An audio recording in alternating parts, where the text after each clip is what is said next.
تاکہ کوئی بھی غریب آدمی آئے اس کا علاج ہو رہا ہو. اگر اس کے پاس پیسے نہیں ہیں، اور کینسر کا بہت مہنگا علاج ہے، سب سے مہنگا علاج کینسر کا ہے، تو یہاں تو 90% لوگوں کے پاس کبھی بھی پیسہ نہیں ہوگا کینسر کا علاج کروانے کے لیے. تو لہٰذا وہ ہسپتال اس لیے بنا تھا کہ کسی کو ایک تکلیف میں پورا خاندان مجبور ہو تو ان کو یہ فکر نہ ہو کہ اگر پیسہ نہیں ہے تو علاج ان کا ہوگا. تو تب سے میں نے سوچا کہ اللہ نے کبھی بھی مجھے موقع دیا، اس ملک کا اقتدار دیا، تو سب سے ضروری، سب سے پہلا کام میں نے کرنا ہے کہ ہمارے عام لوگوں کے لیے یہ عذاب اٹھ جائے کہ اگر گھر میں بیماری ہے، وہ پہلی تکلیف ہے، تو ان کو یہ فکر نہ ہو کہ ہمارے پاس پیسہ نہیں علاج کروانے کے لیے. لہٰذا یہ جو ہیلتھ انشورنس آج اناؤنس کرنے کے لیے میں خاص طور پہ لے آیا ہوں، یہ اتنا ضروری ہے. دو قسم کے دنیا میں لوگ ہیں. ایک وہ لوگ ہیں جنہوں میں اللہ میں ایمان ہے، وہ سمجھتے ہیں کہ اللہ کی مرضی کے بغیر کچھ دنیا میں ہو ہی نہیں سکتا. دوسرے وہ لوگ ہیں جو سمجھتے ہیں کہ یہ دنیا ویسی چل رہی ہے، اس میں اللہ کا کوئی مداخلت نہیں ہے. دو قسم کے لوگ ہیں نا، ایک اللہ میں مانتے ہیں، ایک نہیں مانتے. جو میرا ایمان ہے وہ یہ کہ اگر آپ کے پاس پیسہ ہے بھی نہیں، جو پاکستان کے پاس ابھی تک وہ پیسہ نہیں ہے، لیکن اگر آپ انسانیت کے لیے اپنی ساری زور لگاتے ہیں، ایفرٹس کرتے ہیں، پیسہ خرچ کرتے ہیں انسانیت کے لیے، انسانوں کی بہتری کے لیے، تو میرا ایمان یہ ہے کہ اس ملک کو جب اللہ خوش ہوتا ہے، کیونکہ وہ خوش تب ہوتا ہے جب اس کی انسانوں کی کوئی خدمت کرتا ہے. اللہ تو اس سے پیار کرتا ہے جو اللہ کی مخلوق سے پیار کرتا ہے. تو جب وہ دیکھتا ہے، یہ میرا ایمان ہے کہ جب وہ دیکھتا ہے کہ ایک ریاست اپنے کمزور اور غریب طبقے کی مدد کر رہی ہے، دکھی انسانیت کی خدمت کر رہی ہے، تو پھر اللہ کی برکت آتی ہے اس معاشرے کے اوپر. اور یہی وجہ تھی کہ جب ہمارے نبی صلی اللہ علیہ وسلم نے مدینہ میں، جب پیسہ بھی نہیں تھا مسلمانوں پہ، برے حالات تھے، لیکن ریاست نے اپنے کمزور طبقے کی ذمہ داری لے کے دنیا کی تاریخ کی پہلی فلاحی ریاست بنائی مدینہ میں. اور پھر یہ دنیا اس گواہ ہے کہ کبھی دنیا کی تاریخ میں اتنا بڑا انقلاب آیا نہیں جو کہ وہ مدینہ کی ریاست کے بعد آیا، بلکہ مدینہ کی ریاست لے کے آئی. یہ دنیا میں کبھی ایسے ہوا ہی نہیں ہے کہ 625 میں جنگ بدر اور 313 اور 11 سال کے بعد ایک سپر پاور گرتی ہے اور اس کے 2 سال کے بعد دوسری سپر پاور ان کے سامنے گھٹنے ٹیک دیتی ہے. یہ کبھی نہیں ہوا. اور یہ جو ماننے والے لوگ ہیں اللہ میں، انہیں پتہ ہے کہ جب اللہ خوش ہوتا ہے، اور وہ جب سرکار مدینہ نے جب انسانیت کو ترجیح دی اور انصاف کو، تو وہی دیکھتے دیکھتے دنیا کی امامت کی ان لوگوں نے. تو پاکستان کا بھی وہی ماڈل ہے. ہمارے پاس اتنا بھی پیسہ نہیں ہے، مقروض ہیں، IMF کے پروگرام میں ہم ہیں، ہمارے پاس سود دیتے ہیں، قرضوں کے اوپر سود ہی دینا، آدھا تو پیسہ چلا جاتا ہے جو قرضے پچھلوں نے لیے تھے اس کے اوپر سود دینے کے لیے. لیکن اس کے باوجود یہ جو 2 صوبوں نے، خیبر پختونخوا نے اور اب پنجاب نے، یہ جو فیصلہ کیا کہ سارے لوگوں کو ہیلتھ انشورنس ملے گی جو بھی اس صوبے میں لوگ رہتے ہیں، میں اس لیے آپ کو خراج تحسین پیش کرتا ہوں کہ اس کی وجہ سے پیسہ آئے گا آپ کے پاس. 2 سوچ ہے نا، ایک جو نہیں مانتا اللہ میں، وہ کہتا ہے پہلے پیسے اکٹھے کریں گے اور پھر ہم فلاحی ریاست بنائیں گے. دوسرے جو ہماری طرح میں اللہ میں مانتے ہیں، وہ یہ سمجھتے ہیں کہ پہلے ہم لوگوں کی خدمت کریں گے پھر اللہ پیسہ لے کے آئے گا. کیونکہ اللہ تو جب خوش ہوتا ہے، وہ کسان جو بیٹھے ہوئے ہیں، آپ سے بہتر کون جانتا ہے کہ اللہ کے اوپر ہوتا ہے. بارش صحیح ٹائم پہ آ جائے تو آپ کی عید بن جاتی ہے، بارش نہیں آتی تو اللہ کا عذاب آ جاتا ہے. تو یہ تو ہماری طرح کے لوگ، ہم تو سمجھتے ہیں کہ ہماری پہلی ڈیوٹی یہ ہے کہ اللہ کو خوش کریں، اور اللہ خوش ہوتا ہے جب اس کی عوام کی خدمت کریں. اس کی عوام کو سب سے پہلی چیز کہ جب وہ برا وقت ہوتا ہے، جب گھر میں بیماریاں ہوتی ہیں، تو اس کو کبھی یہ فکر نہ ہو کہ میرے پاس اگر پیسہ نہیں تو میرا علاج نہیں ہوگا۔ اور یہ آج جو 2 ڈویژنز کو آپ نے، یہ پنجاب کی 2 ڈویژنز کو آپ نے جو ہیلتھ کارڈ دیا ہے، اور یہ میں پھر سے بتا دوں، یونیورسل ہیلتھ کوریج کا مطلب کیا ہوتا ہے کہ ہر خاندان کے پاس ہیلتھ انشورنس ہے، ہر خاندان کے پاس ہیلتھ انشورنس ہوگی 7,20,000 روپے کی، کہ وہ کسی بھی، یہ بھی ضروری ہے سمجھنا، صرف گورنمنٹ ہاسپٹل نہیں، کسی بھی ہسپتال میں جا کے اپنا علاج کروا سکتے ہیں 7,20,000 روپے پہ۔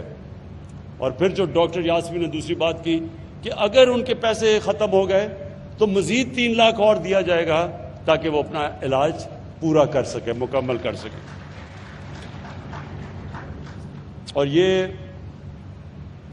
میں ڈاکٹر یاسمین آپ کو، آپ کی ہیلتھ ڈپارٹمنٹ اس کو، اور یہ بہت بڑی ذمہ داری ہے اسٹیٹ لائف کے اوپر، اور یہ ہمیں سارا، ہماری فیڈرل گورنمنٹ اسٹیٹ لائف کے ساتھ مسلسل ہم اس کو اسکروٹنی کریں گے، اس کو دیکھتے رہیں گے، اس کی پوری طرح اس کے اوپر نگاہ رکھیں گے، کیونکہ یہ بہت بڑا، یہ کبھی ہوا ہی نہیں ہے۔ اور میرا تو ایمان یہ، اب تک ہم دنیا کو فالو کرتے ہیں، ہم دیکھتے ہیں جی دنیا میں کیا ہو رہا ہے، یہ تو پاکستان پہلا وہ ملک وہ کام کر رہے ہیں جو شاید ہی دنیا میں کہیں ایسا ہے۔ یہ جو سسٹم ہم لے کے آ رہے ہیں دنیا میں نہیں ہے، یونیورسل ہیلتھ کوریج، یعنی آپ لوگوں کو یہ بھی نہیں کہہ رہے کہ پریمیم دے، انشورنس کی جو پریمیم دے، مفت آپ پریمیم گورنمنٹ دے رہی ہے علاج لوگوں کا کروانے کے لیے۔ تو اس کے لیے ویسے کیونکہ پہلی دفعہ پاکستان میں ہو رہا ہے، اس کے اوپر ہمیں مسلسل نگاہ رکھنی پڑے گی، اور اس میں چیلنجز آئیں گے، اس میں فراڈ کے بھی چیلنجز ہوں گے، وہ بھی ہمیں انفارمیشن ٹیکنالوجی کی وجہ سے دیکھنا پڑے گا کہ کوئی اس کے اوپر اس کو غلط استعمال نہ کرے۔ لیکن انشاءاللہ یہ پاکستان میں صرف یہی نہیں کہ لوگوں کے لیے ایک سیفٹی نیٹ بن جائے گا، عام لوگوں کے لیے ایک ایسی چیز ہوگی کہ ان کی صحت کی ان کو فکر چلی جائے گی، لیکن دوسری چیز یہ ہے کہ یہ پورا ہیلتھ سسٹم اس کی وجہ سے آ جائے گا، پرائیویٹ سیکٹر آئے گا۔ اور میں ابھی بھی، لوگ یہ سمجھے نہیں ہیں پوری طرح، میں ہیلتھ منسٹر یہاں بیٹھے ہیں، میں ان کو بھی کہوں گا کہ ابھی سے ہمیں پوری کوشش کرنی چاہیے پرائیویٹ سیکٹر کو جو ہاسپٹل بنانا چاہتے ہیں ان کی ہم پوری طرح مدد کریں۔